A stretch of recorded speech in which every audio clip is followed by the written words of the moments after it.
The Browns' final 53-man roster has been released. There was sort of a surprise as far as a cut, and 2 undrafted rookies make the squad. Let's break it down. Turn up your volume. Because you're about to listen to The Sick Podcast with Andy McNamara. The sickest Cleveland Browns podcast. Chubb runs, he's to the 10, 15, he's to the 20, 25, 30, 35, 40, 45, 50. There goes Chubb, he's to the 30, 20, 10, 5, touchdown, Shabba-lubba hub. It's gonna be sick. All right, everybody, 53-man is in. That takes us one step closer to the regular season. And I say final. It's not the final. It's the cut down to the 53. We're going to take a look at the Browns depth chart, who made the team, and we'll go through. You'll see this isn't going to be the final 53, but it was a bit of an interesting look as to where things are, and we're going to dive into all that. So make sure you're clicking subscribe, notifications on. Do it. Jump into the chat. Let me know what you think of this Browns roster. Do you want anybody else added in? What do you want? What are you looking for?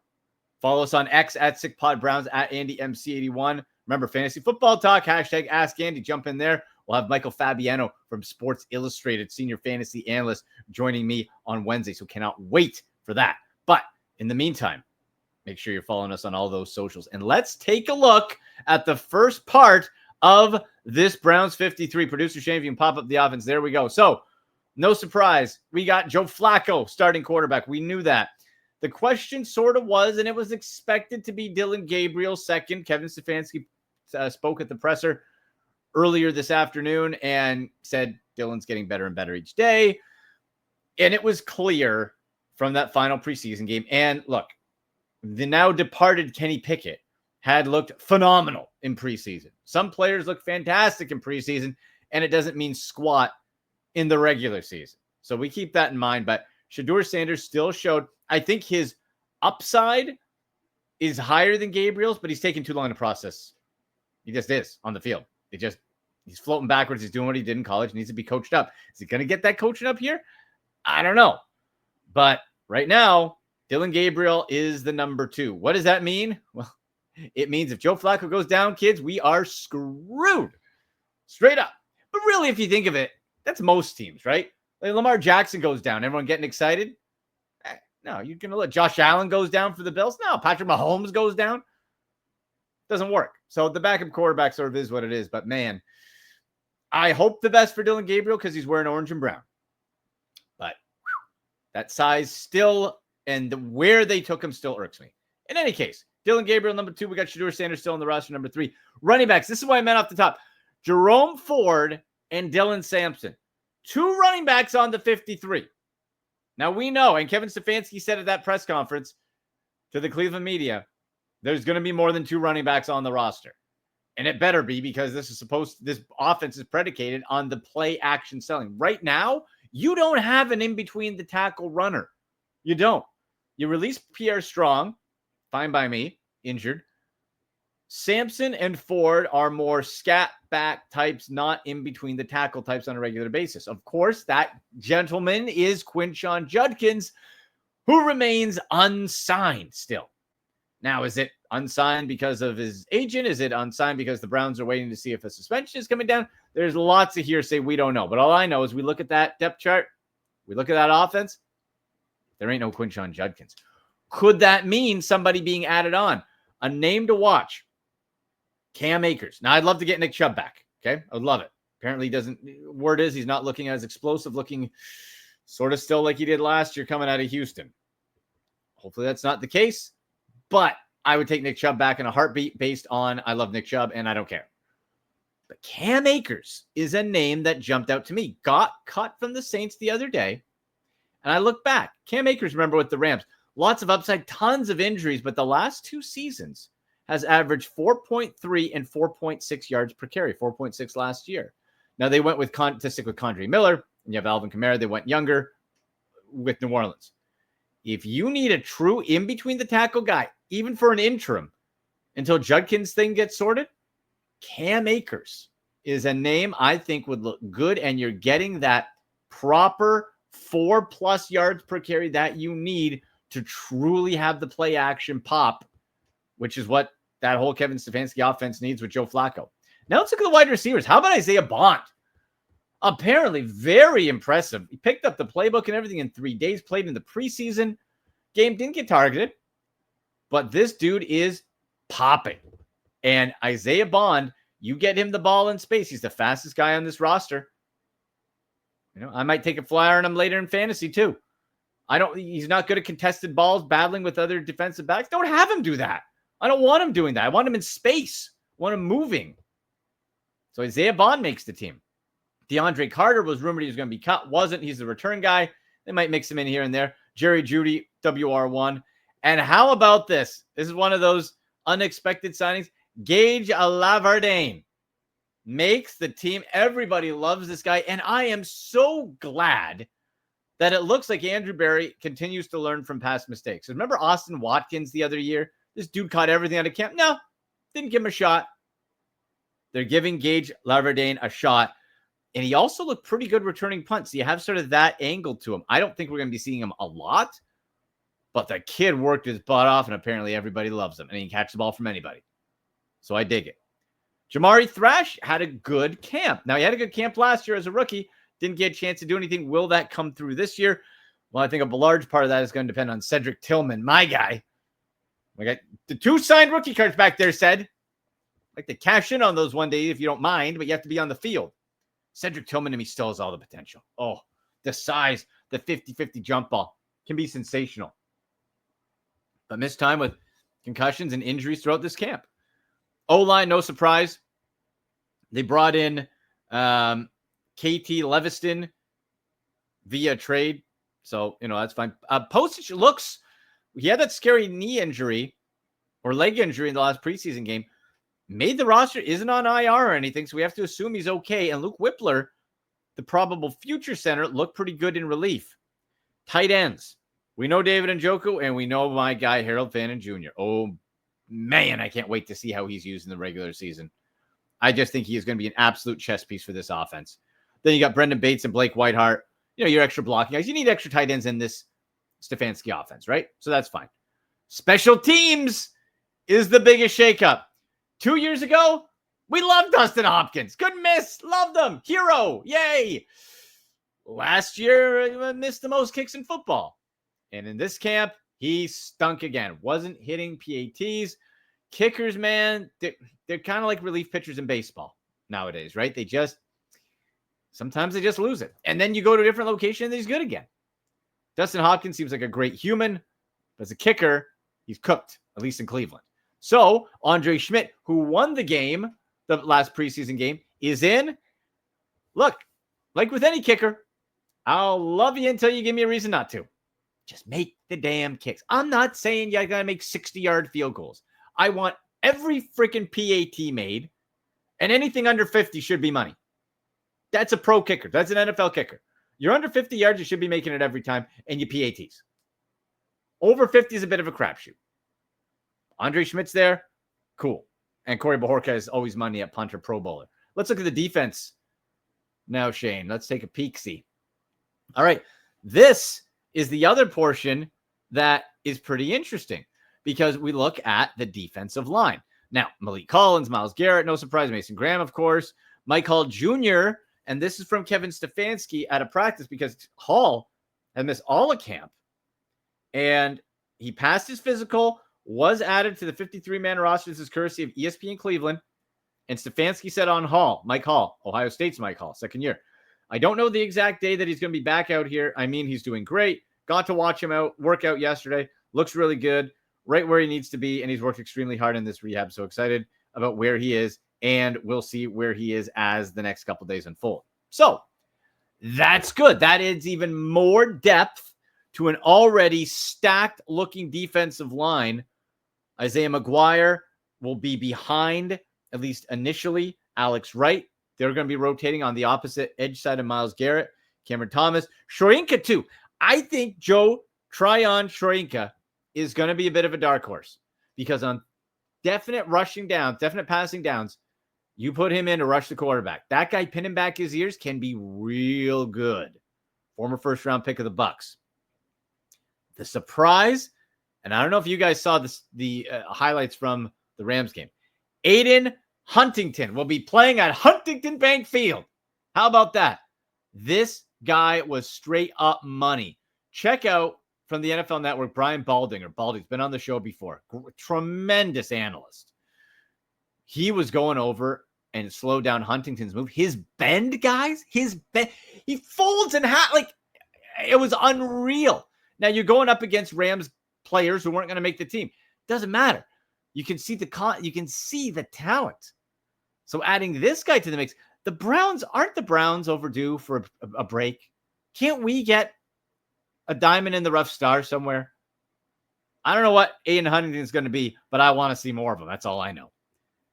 Now for the defense, the linebacker group. I have to say this.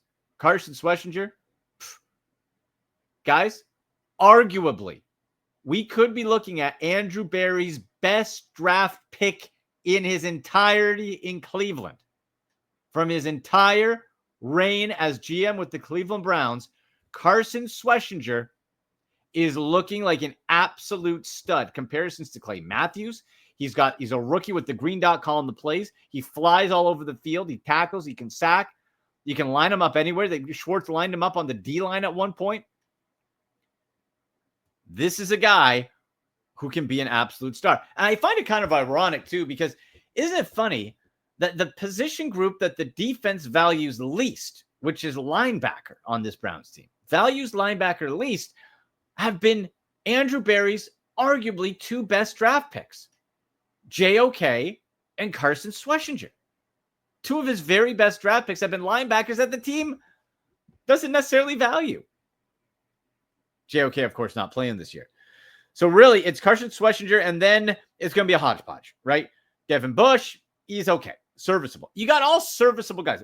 Mohamed Diabate, good with potential, hasn't quite reached it. I'm intrigued. Jerome Baker, professional. And this guy, Easton Mascarenas Arnold, gonna be honest with you, kids. Get no freaking idea who he is. Special teamers, I'm sure. But it comes down to Schwesinger, and then the mix of Bush, Baker, Diabate. Winston Reed is banged up, but he's a thumper if he can get back. This is where the defense gets dicey, though. The secondary.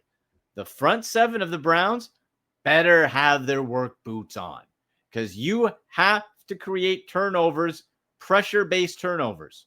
Because after you get to Denzel Ward, you see that at corner, Greg Newsome isn't, I don't think, as good as MJ Emerson was before the injury.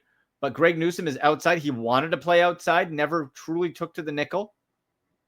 He's good, but he can be picked on. You got Miles Harden, who popped in camp in the practices and in the preseason games. Miles Harden, another draft pick from a couple years ago from Andrew Berry. This is where these guys have to start coming up. Miles Harden, Cameron Mitchell as well, Dom Jones in there too. But if you can get production, which is what you're supposed to do from your draft picks, Miles Harden and Cam Mitchell, maybe you can ease that. And that's where the nickel comes in and they can pop. But Miles Harden impressed me. The safety position, even more questions. Grant Delpit needs to step the bleep up. Come on. Contract year, come in before, look great, and then he got hurt and back. He's got the tools, and he flashes sometimes, man. He can pop out of that secondary and just get you for a sack. But it needs to be coverage. Ronnie Hickman, I love out of Ohio State. Undrafted guy. What a great story. Needs to be consistent. Then you got veterans Damontae Kazee, Rayshawn Jenkins, and Donovan McMillan. More journeyman / good a couple years ago. I think they can hold the fort, but the problem has been with this Browns defense not creating turnovers. Someone's got to be getting some interceptions here, okay, in that secondary. And the hope, to me, is that we'll have pressure-based turnovers because of how ferocious that front seven is, specifically the defensive line, with Mason Graham beside Myles Garrett, who looks like maybe the best he's ever looked in his career. With that mix on the right side of Alex Wright in a contract year, Isaiah McGuire. Then you're mixing in an Aiden Huntington. right? You're getting in maybe on Mike Hall to keep things fresh. Shelby Harris can be good when healthy. They're going to need pressure-based turnovers based on that front seven because this secondary, it's already thin. And if you suffer another injury, it gets even thinner real quick. So, and let's look, of course, at the trade that made me smile. Adios, Kenny. Baby hands, Kenny Pickett. See you later, pal. Apparently he's a nice guy. But, I can be a nice guy. I shouldn't be quarterback of the Cleveland Browns or any team. Kenny Pickett should not be the quarterback of this team. And he's not going to be now because the Browns traded Kenny Pickett to the Raiders for a 5th-round pick. So doesn't this all seem, though, and I want to hear the listeners, viewers' thoughts on this, that was the Kenny Pickett acquisition not a giant waste of time? And I say that because while he was the first signee, then they got Flacco, and maybe they didn't know they were going to draft 2 quarterbacks, but it seemed like a waste of time. Then he got injured. You broke even at best with this deal because you traded for Kenny Pickett for DTR, who got cut by the Eagles, and gave up a 5th-round pick. You get back a 5th-round pick from the Raiders and send Kenny Pickett there. So, but you wasted reps amongst the other quarterbacks. So I'm just glad he's not here. I did not want to see Kenny Pickett throw a football in a regular season game and have any sort of threat of some skewer job on Joe Flacco to have him start at some point. So I'm glad he's gone. Hey, he's going to have a better chance to play with the Raiders anyway, behind Geno Smith, right? And he's better than Aiden O'Connell, who's just the drizzling poops, man. Holy cow. He's out for the Raiders. Kenny Pickett's there. Good. You get the 5th back. I guess you're no further behind, except you wasted a bunch of time. Okay?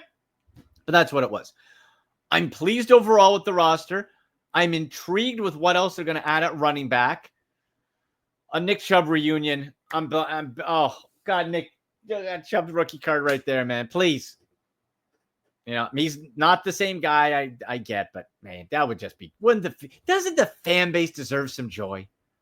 Right? Don't we deserve some joy? Especially after you read also Kevin Stefanski saying, oh, Deshaun Watson's looking great. I'm in the building every day. He's amazing. Go away, Deshaun Watson. If the Browns have him play this year, it will be another stupid move by what is supposed to be the smartest people in all the Ivy Leaguers. You took out a $40 million insurance policy, separate, for injury. Looks like a stroke of genius because you get that $40 million salary cap break, which you desperately need next year. If you don't, Deshaun Watson is going to count for $81 million on your salary cap in 2026. And not even going to be on the team, likely. So you can take that down 40 mil. You make that $41 million. Still ridiculous, but much more. That means you have 40 extra million dollars ready to better the team. Why would you risk that? So it just drives me nuts when I see Deshaun Watson doing great. He's running. That's fine. Run and go do it somewhere else, pal. Not interested. You're done. You're toast. Let me enjoy Joe Flacco, please. Can I do that? Can I enjoy Joe Flacco for a few weeks? The specter of Deshaun Watson, that stink that just haunts this team. He's on the PUP, meaning he has to miss at least the first 4 weeks. So this is where the conversation comes. He misses those. When that comes up, the Browns have to decide, do you put him again on IR, which ends his season? So I'm hoping, he's recovering fine, but I hope he's not recovering too quickly when it comes to week 4 and they can bench him and get that 40 mil cap relief next year. All right. So that's the 53-man roster. I want to see what happens next. So make sure you're following at SickPod Browns on X. But folks, also, hey, this Saturday, man, there's a little thing called college football. Noon kickoff. Buckeyes, ranked number 3 versus Texas. Julian Sayin, Jeremiah Smith, ready to rock and roll against the number 1 ranked Texas Longhorns and Arch Manning, the golden boy, the Heisman Trophy favorite right now. If you bet on DraftKings, you can bet Arch Manning. I would bet Jeremiah Smith at plus 1,200 personally. but that is this Saturday because college football is back. The rivalries, the marching bands, the upsets. Saturdays just got way more fun. College football is back. You think you know the game? Put your college football knowledge to the test with DraftKings Sportsbook and turn your picks into big payouts. From live betting during the game to rivalry week odds boosts, so much more. DraftKings Sportsbook has everything you need to stay in the action from kickoff to the final whistle. So whether you're betting on your go-to team, like the Buckeyes, or making moves mid-game as the momentum shifts, Saturdays are yours to own with DraftKings Sportsbook. Download the DraftKings Sportsbook app and use code 6sports. That's code 6sports for new customers to get $200 in bonus bets instantly, just like that, when you bet just $5. In partnership with DraftKings Sportsbook, the crown is yours.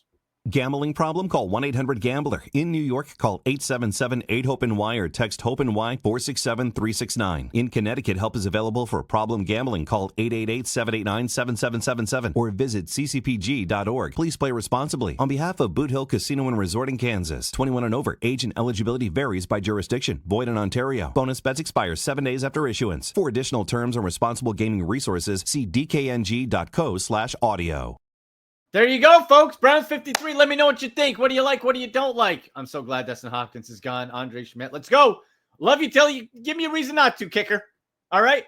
Let me know what you think of the 53. Follow us on X. You can let me know there at AndyMC81, at SickPodBrowns. Fantasy football questions, hashtag Ask Andy. Make sure you stay tuned tomorrow. We're going to have Michael Fabiano, senior fantasy analyst from Sports Illustrated, on for fantasy football draft strategy. Make sure on Instagram and TikTok at AndyMCSports. Hit me up there. Get in the comments, subscribe, notifications on, share it. Regular season will be here before we know it. I can't wait. So for producer Shane, thanks to all of you. And as always, go Browns. And that's a wrap. Hope you don't miss us too much until next time. Follow the Sick Podcast with Andy McNamara on YouTube, Instagram, Facebook, Google Play, and Apple Podcasts.